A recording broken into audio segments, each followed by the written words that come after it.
टूट जाता है या लाइनें टूट जाती है ना, ओवरलोड कह लीजिए, या फिर आवश्यकता जितनी है उतनी सरकार के द्वारा जो इसके संसाधन होते हैं वो उपलब्ध न कराना, या ये कह लीजिए, या फिर हम लोग जो किसान मजदूर या और दूसरे किस्म के ऐसे लोग, हम ही में से कुछ ऐसे लोग जो सरकार के राजस्व को हानि पहुंचाने की चेष्टा या कुचेष्टा करते रहते हैं, उनके द्वारा अतिरिक्त भार डाल दिया जाता है।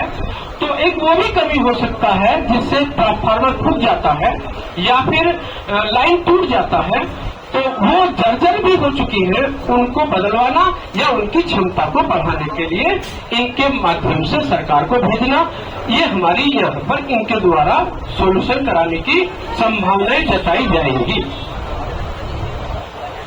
तो मैं आशा करूंगा कि हमारी इन तीनों ही मांगों को हमारे एसडीओ महोदय सरकार के समक्ष रखेंगे और जो इनके अधीन है उनको ये हफ्ता 2 हफ्ता में ही उसका निराकरण करें।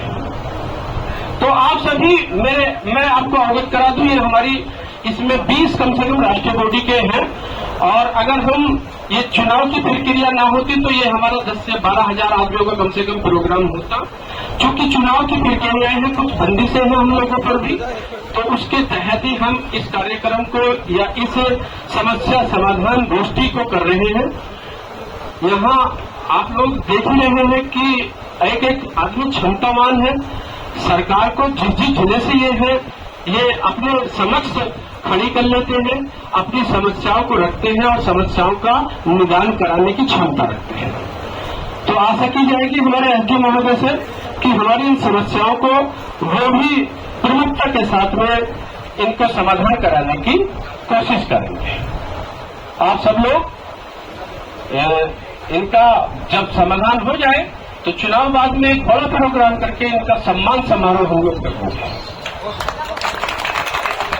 तो एसडीओ महोदय आप आ जाइए। हमारे किसान यूनियन से जुड़े हुए ही राहत भाई हैं, गाढ़ा मुक्तेश्वर से हैं। एक अगर हमारी समस्या का समाधान हो जाए तो स्वागत कर देंगे, और ना होगा तो इन्हें दंड देंगे, फिर इन्हें धूम में बैठाओगे। देखिए, दिशा की बैठक में जो जिले के दिशा की बैठक होती है, जो डीएम अध्यक्षता करते हैं, उनका साफ कहना था दिशा की मीटिंग में कि अगर एक भी मजदूर या किसान का मकान बना हुआ है, एसडीओ साहब, अगर मजदूर किसान का एक भी मकान कहीं बना हुआ है, उसको लाइट की सप्लाई देना बिजली विभाग की ड्यूटी है।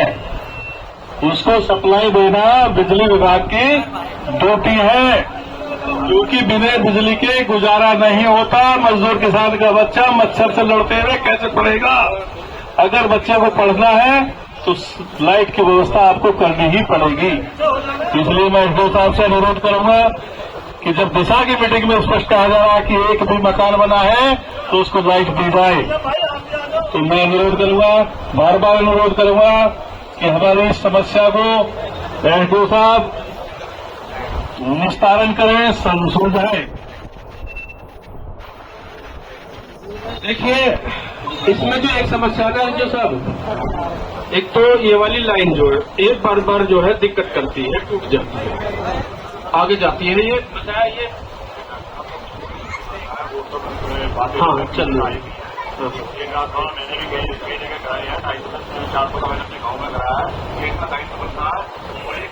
आप हमारे त्यागी जय हापुड़ से हैं और राष्ट्रीय महासचिव यूनियन में हैं और भाजपा के, मैं वो नहीं खोलूंगा कि अच्छे पद पर है, तो उम्मीद की जाएगी आप यहाँ हमारे साथियों को जो है।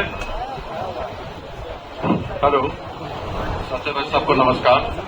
और विद्युत विभाग की तरफ से मैं यही कहना चाहूंगा कि आपने जो भी मुझे अपनी समस्याएं दी हैं उसका 100% पालन कराना सुनिश्चित की जाएगी, जितना भी मेरे स्तर से है, और जो मेरे स्तर से नहीं है उससे मैं अपने अधिकारियों को भेज के जरूर आप लोग के आशाओं को खरा करने का कोशिश करूंगा।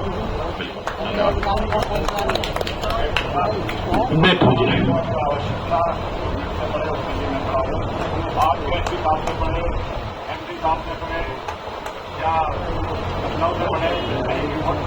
आ जाओ भाई साहब, आगे आ जाओ, आगे सब बिठवाइए सब, आ जाओ आगे आ जाओ।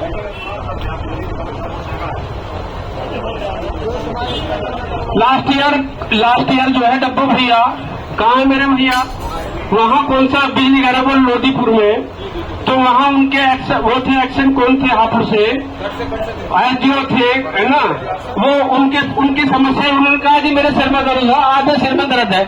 15 दिन में जो है उनकी वो फसल थी मक्का की वो सूख गई। हमने क्या तो भाई साहब अब इनके होठ भी सुखाने हैं, ऐसे हुआ भाई साहब। तो पूरा मई का लास्ट हफ्ता चल रहा था, हमने कहा सड़क पे बैठ जाओ भाई साहब, आ जाओ मेरे को, है ना, भाई रेत था, उन्होंने कहा चलो बैठ जाओ, हमने कहा आओ भाई साहब बैठ जाओ, हमने चुन के भेजे जो हल चला रहे हैं उस टाइम पर 10-12, तो वो तो धूप के आदि हुआ, उन्होंने कहा बैठ जाओ भाई साहब, बोले कि 15 मिनट, मुझे तो शुगर है, मैंने कहा भाई साहब यही डॉक्टर आएगा, फिर बोले प्यास लग रही भाई साहब हम पानी नहीं पीते। तो ऐसी नौबत नहीं आनी चाहिए मेरी एसडीओ साहब से। हाँ, तो हमारी जो है एसडीओ महोदय से हमारी ये दरखास्त है कि हमारी समस्या प्रमुखता प्राथमिकता के आधार पर इसको ले ले और आगे लाइट का इंतजाम जरूर करवा दें, वहां अनहोनी की आशंका है जरूर, वहां तक लाइन जरूर पहुंचवा दीजिए आप। ठीक है जी सर। लो जी लो, अध्यक्ष महोदय अब आप अपना ना अमित भाई आ जाओ। मंचासीन सभी पदाधिकारी को नमस्कार, जो मेरे सामने सभी किसान भाई बैठे हैं सभी को नमस्कार। और जो हमारा एक पर्व ईद का पवित्र पर्व पावन पर्व गया है, वो सभी का सुख समृद्धि और जीवन में एक नई आशा लेकर आए, ऐसी ऊपर वाले से मैं प्रे करता हूँ। और इसी के साथ मैं ये कहना चाहता हूँ कि